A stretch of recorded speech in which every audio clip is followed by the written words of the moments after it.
அடுத்தபடியாக ஆவணி 10ஆம் தேதி வியாழக்கிழமை, ஆகஸ்ட் 27ஆம் தேதி. இன்றைக்கி பார்த்திங்கன்னா பௌர்ணமி, ஆவணி அவிட்டம், யஜுரூப கர்மான்னு இன்றைக்கி ரொம்ப முக்கியமான நாள். நமக்கு தெரியும் பௌர்ணமி பூஜை. இன்றைக்கி யாரெல்லாம் சத்யநாராயண பூஜை பண்ணுறது, விளக்கு பூஜை பண்ணுறது ரொம்ப ரொம்ப விசேஷம். அது இல்லாமல் ஆவணி அவிட்டம்.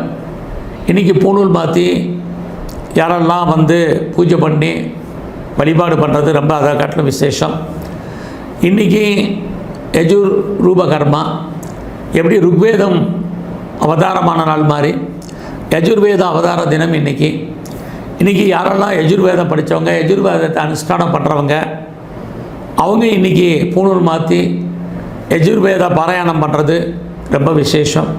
அவங்க இன்றைக்கி பித்ரு தர்ப்பணம் பண்ணுறது, திலக ஹோமம் பண்ணுறது, இதெல்லாமே இன்றைக்கு செய்கிறது ரொம்ப ரொம்ப அவங்களுக்கு நன்மையை கொடுக்கும்.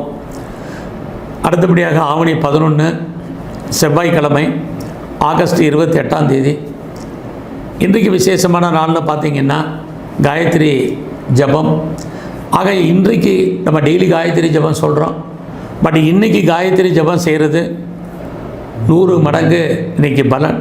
ஆக யாரெல்லாம் காயத்ரி வழிபாடு பண்ணுறவங்களோ இன்றைக்கு காயத்ரியுடைய மந்திரங்களை சொல்கிறது, ஜப வழிபாடு பண்ணுறது ரொம்ப ரொம்ப விசேஷம். அடுத்தபடியாக இன்றைக்கி இஷ்டின்னா பரிகாரத்துக்கு உகந்த நாள். யாரெல்லாம் ஹோமம் பண்ணணும்னு நினைக்கிறீங்க, யாக வளர்த்து வேள்வி வளர்த்து பண்ணுறது இன்றைக்கி விசேஷம்.